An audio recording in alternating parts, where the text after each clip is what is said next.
الحمد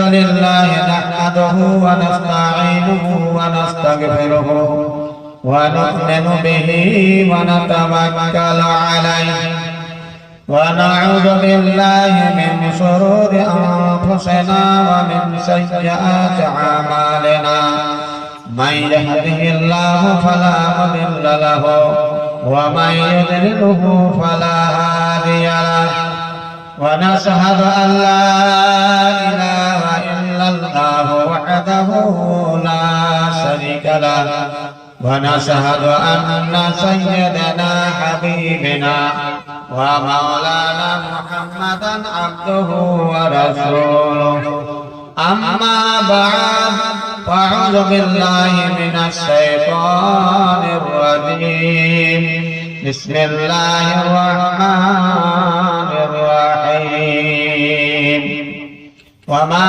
خلقت الجن والإنس إلا ليعبدون وقال الله تعالى في كلامه المجيد والفرقان الحميد كل نفس ذائقة الموت وقال النبي صلى الله تعالى عليه وسلم إذا مات الإنسان انقطع عنه آماله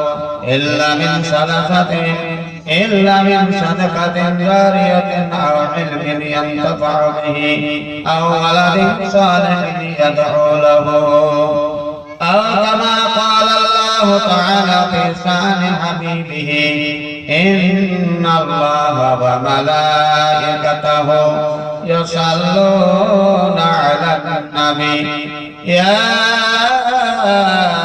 أيها الذين آمنوا صلوا عليه وسلموا تسليما اللهم صل على سيدنا مولانا محمد وعلى آل سيدنا مولانا محمد हर नजर का देखे महशर के दे से हर गले जा जाएगा उड़ कर काल कपड़े कुहा जाएंगे हसर का सारा नक्शा बदल जाएगा अल्लाहुम्मा सल्ली अला सय्यिदना मौलाना मुहम्मद व अला आलि सय्यिदना मौलाना मुहम्मद मेरे आँखों के पुतले में जलवा मुहम्मद का मेरे दिल के आईना में नक्शा है मुहम्मद का कोई जन्नत में जाएगा कोई दोज़ख में पहुंचेगा मदीने की तरफ दौड़ो दीवाना मुहम्मद का अल्लाहुम्मा सल्ली अला सय्यिदना मौलाना मुहम्मद व अला आलि सय्यिदना मौलाना मुहम्मद श्रोतेय हुजूर पीर किबला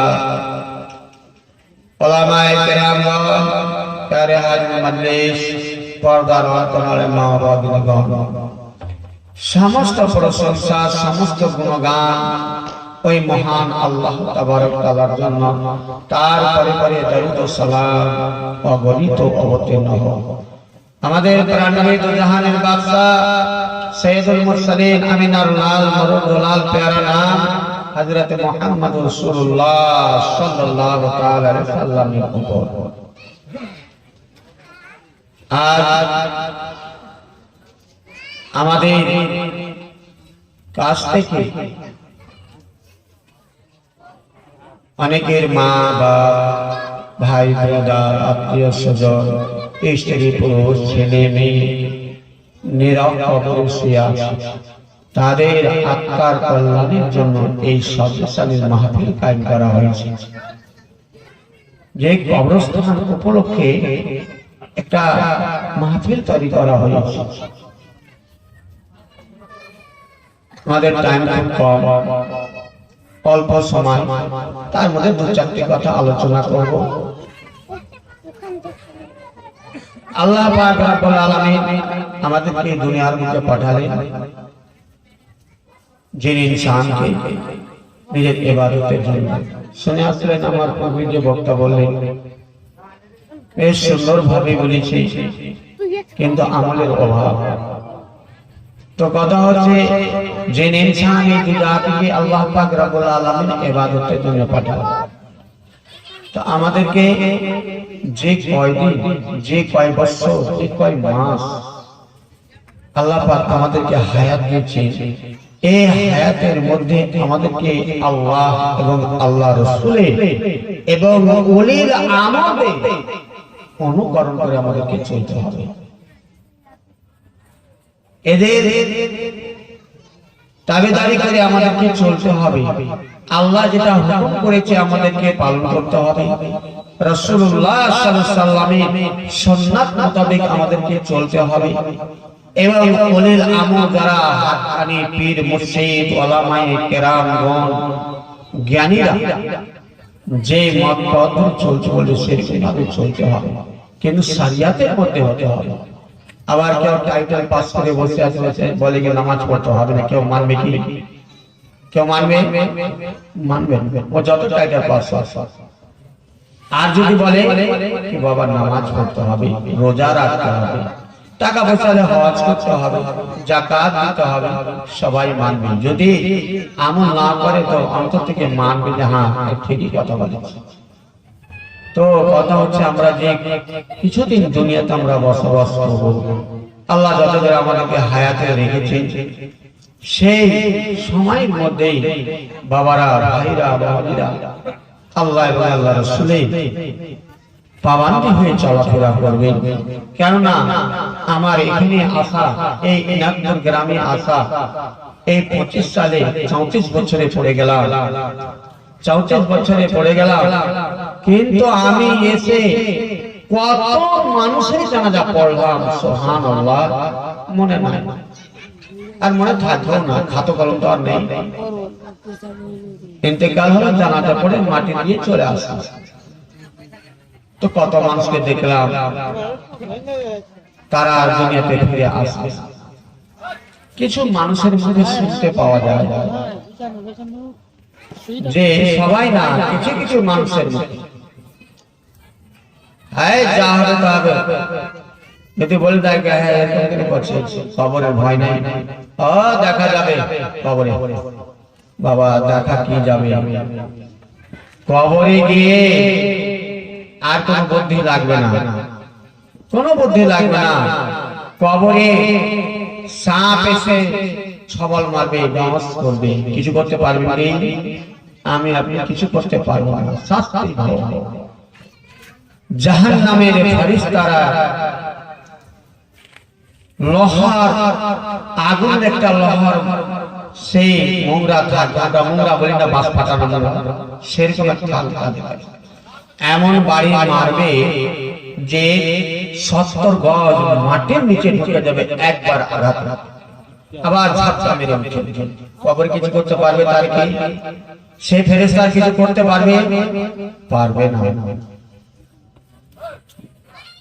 এত আযাব হবে জাহান্নাম থেকে, কবর থেকে দাও দাও করে আগুন জ্বলবে।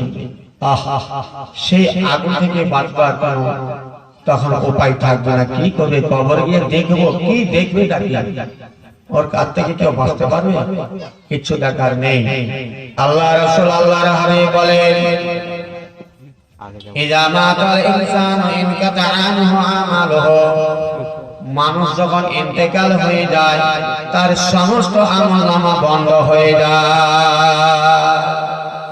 সে ভালো করতে পারবে না, মন্দ করতে পারবে না, সব বন্ধ হয়ে গেল। ইল্লা মিন সালাসাতিন ইল্লা মিন সাদাকাতিন জারিয়াতিন আও ইলমিন ইয়ানতাফাউ বিহি আও ওয়ালাদিন সালিহিন ইয়াদউ লাহু। মানুষ ইন্তেকালের পর তিনটা জিনিসের নেকি কিন্তু কবরে শেষে পাবে। সেই তিনটা কি?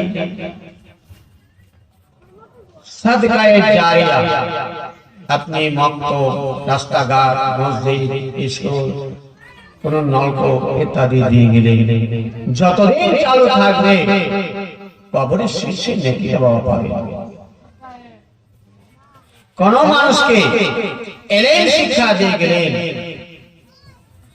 কোরআন, হাদিস, ইজমা, কিয়াস ইত্যাদি ইলম শিক্ষা দিয়ে গেলেন, সেই ইলমটা যতদিন চালু থাকবে, আমি আমার ওস্তাদের কাছে শিখেছি, আমার কাছে আর কেউ শিখলো, তার কাছে আর কেউ শিখলো, আর কেউ শিখলো, এই পরপর চেন সিস্টেম, তো কবরের শেষে তারা সেই নেকিটা পাবে ইলম শিক্ষা দিয়ে গেছে। আও ওয়ালাদিন সালিহিন ইয়াদউ লাহু, সুসন্তান, নেক সন্তান, ভালো ছেলে মেয়ে যদি দুটি হাত তুলে বাপ মায়ের জন্য দোয়া করে, তো কেউ কি খারাপ দোয়া করবে? না, সবাই ভালো দোয়া করবে, আল্লাহ আমার বাপ মাকে কবরে শান্তিতে রাখো, জান্নাতবাসী করিও, গুনাহগারকে maaf করে দিও।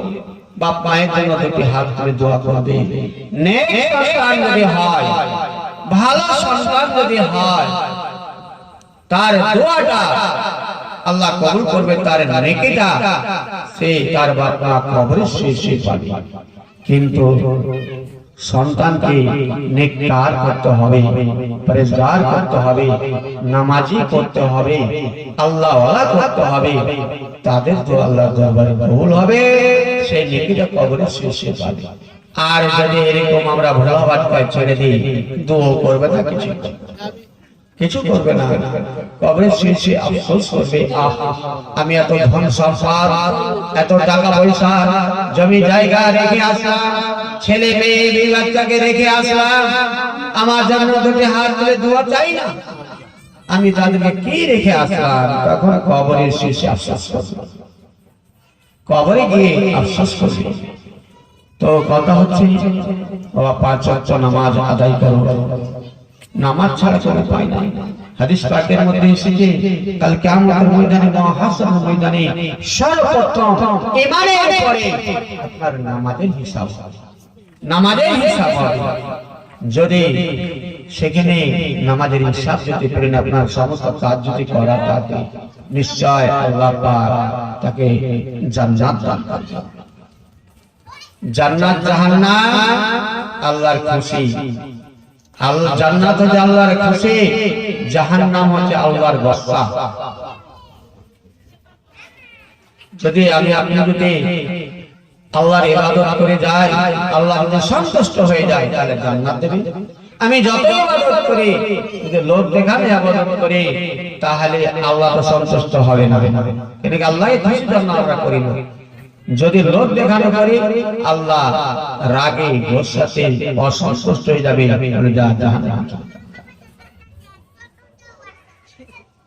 নামাজ রোজা এগুলো হচ্ছে আল্লাহর হুকুম।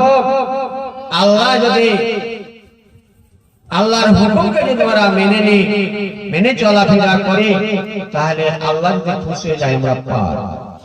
যেমন রাবিয়া বাসুর রাহমাতুল্লাহ আলাইহা, একজন মেয়ে মানুষ, আল্লাহর ওলি, তিনি একদিন হেঁটে হেঁটে চলে যাচ্ছেন, আর এক জায়গা দেখছে দুটি মানুষ নামাজ পড়ছে, দুটি মানুষ নামাজ পড়ছে। রাবিয়া বাসরি তাদেরকে জিজ্ঞাসা করলেন, ও ভাই, তুমি কি জন্য নামাজ পড়ছো? লোকটা বলেছিল, আমি নামাজ পড়ছি জান্নাতের আশায়, নামাজ পড়লে আল্লাহ পাক আমাকে জান্নাত দেবে। দ্বিতীয় জনকে জিজ্ঞাসা করছেন রাবিয়া বাসরি, ভাই তুমি কি জন্য নামাজ পড়ছো? বলে আমি জাহান্নামের ভয়ে নামাজ পড়ছি। রাবিয়া বাসরি বলেছিলেন, ও ভাইরা, তোমরা দুইজন, একজন জান্নাতের আশা আর একজন জাহান্নামের ভয়ে নামাজ পড়ছো। আল্লাহ যদি জাহান্নাম আর জান্নাত যদি তৈরি না করতো তাহলে তোমরা নামাজ কি পড়তো না?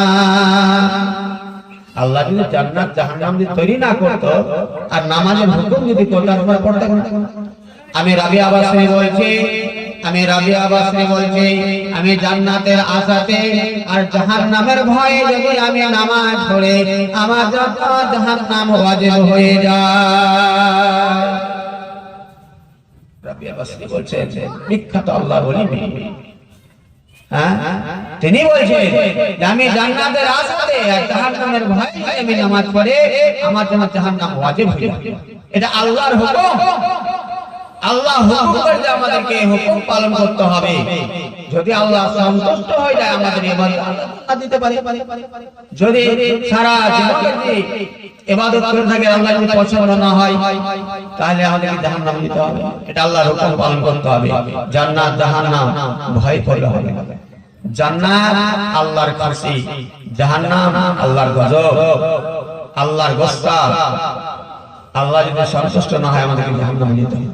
তো যাই হোক, আল্লাহর কাছে কাঁদাকাটি করে দোয়া করবে আল্লাহ যেন আমাদের গুনাহটা মাফ করে যেন জান্নাতুল ফেরদাউস নসিব করে। আল্লাহর কাছে কাঁদাকাটি করতে হবে। এই যে মানুষ, হাজার হাজার মানুষ কবরে শুয়ে আছে, কিরকম আছে আমরা বলতে পারবো না। তারা কিরকম আছে আমাদের বলার কোনো ক্ষমতা নেই, সেই চক্ষু নেই, সেই অন্তর নেই। কেরামত আলী জনপুরি রহমাতুল্লাহ আলাইহির কথা মনে পড়ে যায়। কেরামত আলী জনপুরি রহমাতুল্লাহ আলাইহি তিনি যখন দেশে ইলম শিক্ষা করে আসলেন, কিছু কিছু ভণ্ড আলেম ছিল সেই সময়। সেই ভণ্ড আলেমেরা গ্রামবাসীকে, দেশবাসীকে, অঞ্চলবাসীকে তারা অনেক মশলা মশাইল ভণ্ডামি দিত। কেরামত আলী জনপুরি রহমাতুল্লাহ আলাইহি যখন তিনি আলেম হয়ে আসলেন, দেখলেন এইগুলো সব অনেক জায়গায় জায়গায় ভুল করে রেখেছে।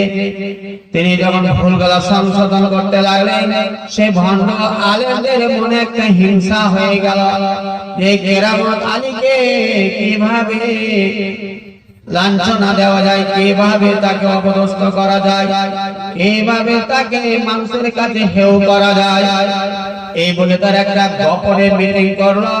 গোপনে মিটিং করে একটা মেয়ে মানুষকে ঠিক করলো, ও মেয়ে ছেলে, বুড়ি মানুষ, তোমার একটা যে সন্তান রয়েছে, সেই সন্তানটাকে আমরা নকল মুর্দা সাজাবো আর ওই জনপুরে কেরামত আলীকে আমরা জানাজা পড়াবো জিন্দা মানুষের।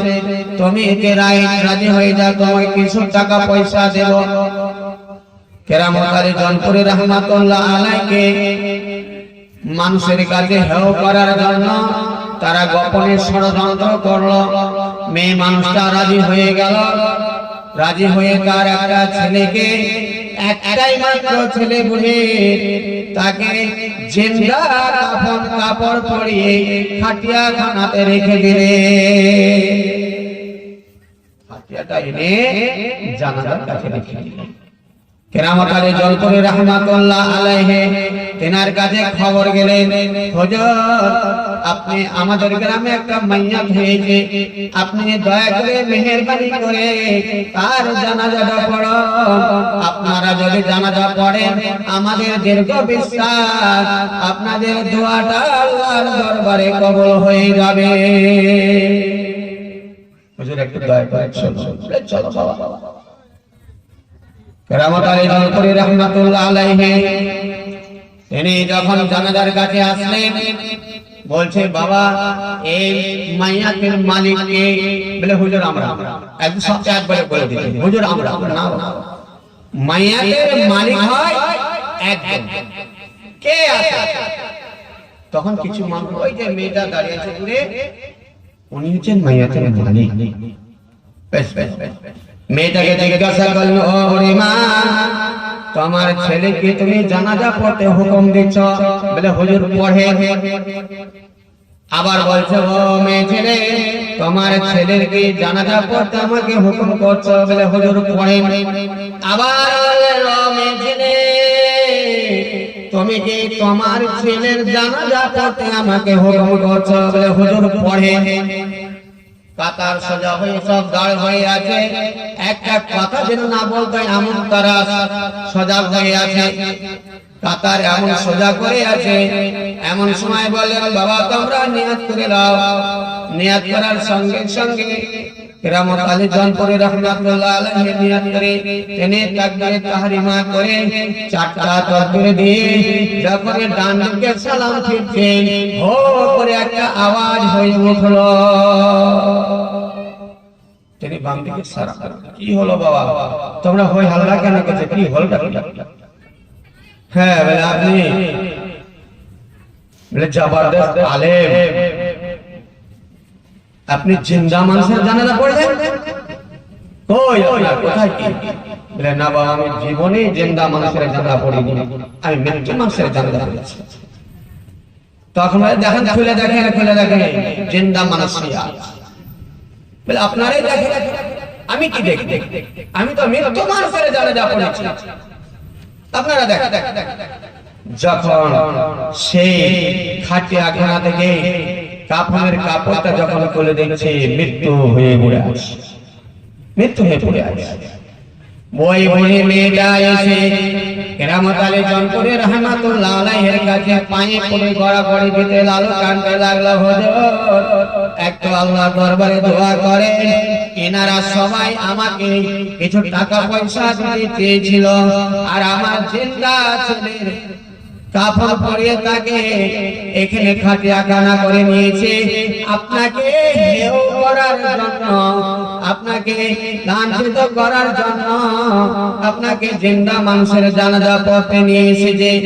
তখন বলেন ও বাবারা তোমরা জেনে রেখে দাও, জেনে রেখে দাও, আমি যখন সেই মেয়ে ছেলেটাকে প্রথমবার যখন জিজ্ঞাসা করে জানাজা পড়ার হুকুম চাই, তখন মালিকুল মউত এসে উপস্থিত হয়ে যায়। দ্বিতীয়বার যখন আমি হুকুম চেয়েছি, মালিকুল মউত তার সেই নিকটে প্রস্তুত হয়ে গেছে। তৃতীয়বার যখন হুকুম চেয়েছি, হুকুম দেওয়ার সঙ্গে সঙ্গে মালিকুল মউত তার রূহটাকে নিয়ে চলে যায়। তখন বাবা আমি মৃত্যু মানুষের জানাজা পড়েছে। আল্লাহ যাকে ইজ্জত দেবে কেউ বেইজ্জতি করতে পারবে কি? আল্লাহ কোরআনের মধ্যে বলেছেন যে আমি যাকে ইজ্জত দেব কেউ বেইজ্জত করতে পারবে না, কারো ক্ষমতা নেই। তা আল্লাহ কেরামত আলী জনপুরি রহমাতুল্লাহ আলাইহির ইজ্জতকে আরো বাড়িয়ে দিলেন, আরো বাড়িয়ে দিলেন। তাহলে মৃত্যু একদিন হবে, ওই লোকটার মৃত্যু সেই সময় আল্লাহ করে রেখেছেন। কিন্তু একটা ঘটনা ঘটবে, একজনের আল্লাহ মানিককে বাড়াবে আর এর মৃত্যু হবে ওই সময়। কেননা আল্লাহ পাক কোরআন পাকের মধ্যে বলেছেন ইজা জাআ আজালুহুম ফালা ইস্তাখিরুনা সাআতান ওয়া লা ইস্তাকদিমুন। যখন মানুষের যে কোনো প্রাণী মৃত্যুর সময়টা যখন চলে আসবে, এক সেকেন্ড এক জায়গা এদিক ওদিক করতে পারবে না, ঠিক টাইম মতো তার রূহটাকে নিয়ে চলে যাবে। তো আমাদের যখন সময় যাবে, আল্লাহ বলেন কুল্লু নাফসিন যায়কাতুল মাউত, প্রত্যেক নফসকে একদিন মওতের স্বাদ গ্রহণ করতে হবে। আপনি নামাজ রোজা করেন না করেন, বেঈমান হয়ে থাকেন, মুনাফিক হয়ে থাকেন, আল্লাহ ওয়ালা হয়ে থাকেন, নবী হয়ে থাকেন, যাই হোক না কেন, নবী পয়গম্বর থেকে শুরু করে আদম সাল্লাম থেকে শুরু করে দেখেন এখন পর্যন্ত চলে যাচ্ছে। আমাদের শেষ নবী হুজুর সাল্লাল্লাহু আলাইহি ওয়াসাল্লাম তিনাকে রওজা মোবারকে যেতে হয়েছে, তিনারও মওত হয়েছে, তবে তিনার হচ্ছে জিন্দা, তিনার হচ্ছে জিন্দা। আমাদের চোখের আড়ালে, তবে যাদের চক্ষু আছে, অন্তর চক্ষু খুলে গেছে, তারা সব সময় মোলাকাত হচ্ছে। তো মরার সময় হয়ে গেলে কেউ রোকতে পারবে না। আপনি যেই ধর্মই করেন না কেন, টাইম আছে, টাইম হতে গেলে মৃত্যুবরণ করতে হবে। তার আগে বাবা আল্লাহ আল্লাহ রাসূলের বাবার দিকে চলতে হবে, নচে নতিজা খারাপ হবে। এই দুনিয়াতে আমরা বসবাস করছি কয়দিন? অনেক মানুষ অনেক টাকা পয়সা গাড়ি বাড়ি নিয়ে সব আমরা ব্যস্ত, কিন্তু আখিরাতকে নিয়ে ব্যস্ত হচ্ছি। যাদের সামনে আল্লাহ রাসূল 10 জন সাহাবার সামনে দুনিয়াতে জান্নাতের সার্টিফিকেট দিয়েছে যে তারা জান্নাতি, আর কেউ কিছু বলতে পারবে কি? আল্লাহ রাসূল বললেন যে এরা 10 জন জান্নাতি। তারা কবরের ধারে গিয়ে এত কান্না কেঁদেছে। হযরত উসমান রাদিয়াল্লাহু তাআলা আনহু তিনি কবরের ধারে যখন যেতেন তিনি এত কান্না কাঁদতেন, কিতাবের মধ্যে এসেছে তিনার চক্ষু মোবারক দিয়ে গড়িয়ে গড়িয়ে দাড়ি গড়িয়ে পানি, চোখের পানি পড়তে পায়ের তলায় কাদা হয়ে এত কাঁদতেন। সাহাবায়ে কেরামরা বলেছিলেন, আয় আমিরুল মুমিনিন খলিফাতুল মুসলিমিন, হুজুর আপনি জাহান্নামের কথা শুনে জান্নাতের কথা শুনে আপনি কাঁদেন না, কিন্তু কবরের ধারে এসে কেন এত কান্না কাঁদে? হযরত উসমান রাদিয়াল্লাহু তাআলা আনহু বলেছিলেন, ও আমার সঙ্গে সাথীরা, ও আমার ভাইরা, কবর হচ্ছে এমন একটা জায়গা, কবর এমন একটা জায়গা, আখিরাতের হচ্ছে প্রথম মন্দির আর দুনিয়ার হচ্ছে শেষ মন্দির। এই কবরে আমি উসমান যদি ধরা পড়ে যাই, আমি সব জায়গায় ধরা পড়ে যাব। হযরত উসমান রাদিয়াল্লাহু তাআলা এত কান্না কাঁদতেন। তো আমরা কি যাদের নামে দুনিয়াতে আল্লাহ রাসূল জান্নাতের সার্টিফিকেট দিয়েছিলেন, তারা এত কবর থেকে কান্না কাঁদে, আর আমরা আজকে তো কবর থেকে দূরে ভাবি, কিন্তু উপায় নেই, কবরে যেতে হবে। কবর কেউ কেউ ছাড়বে না। যেমন একদিন মায়ের পেটে আমরা ছিলাম, মায়ের পেট থেকে আমরা দুনিয়াতে এসেছি, মায়ের পেট দেখেছি, সেরকম একদিন আমাদেরকে কবরের পেটে যেতে হবে। আর কবর হচ্ছে পোকা মাকড়ের ঘর, অন্ধকার ঘর। সেখানে আপনার আমল যদি ঠিক থাকে, আমল যদি ঠিক থাকে, আপনার কবর চওড়া হয়ে যাবে, আপনার কবরে আলো হয়ে যাবে। আর যদি আপনার আমার আমল যদি ঠিক না থাকে, পোকা মাকড় সব এসে খাবে, তাদের খোরাক হয়ে যাবে। তাই কথা হচ্ছে আমার ইমাম ভাই সাহেব চলে এসেছে, আপনাদের সামনে হাদিস করানো যায়, বলবে, আমল করার চেষ্টা করবে। আমি আছি আপনাদের ঘরোয়া ছেলে, আপনাদের ইমাম, গ্রামের মানুষ, কারো ভাই, কারো চাচা, কারো কালো, কারো আছে, লেগে আছে। আমরা সব একই গ্রামের মানুষ, একই স্ট্যান্ডের মানুষ, একই মাঠের মানুষ। তো যাই হোক, কথা হচ্ছে যে বাবা আল্লাহর ভয় রেখে চলবেন, আল্লাহর 5 ওয়াক্ত নামাজ আদায় করবেন, 5 ওয়াক্ত নামাজ আদায় করবেন। হয়তো কেউ বলতে পারে, বলছো মৌলভী সাহেবরা, ইমাম সাহেবদের নামাজের কথা, আরে আমরা কেন নামাজের কথা বলবো? আমরা কে? আল্লাহ বলেছেন 82 জায়গায় ওয়াকিমুস সালাত, আমরা নামাজ কায়েম করব। একবার বলে তো হয়ে যেত, কিন্তু আমরা মানুষ খুব কঠোর। আল্লাহ একবার বললেন, আর সব নবী পয়গম্বর মওতের সময় সালাত সালাত সালাত বলে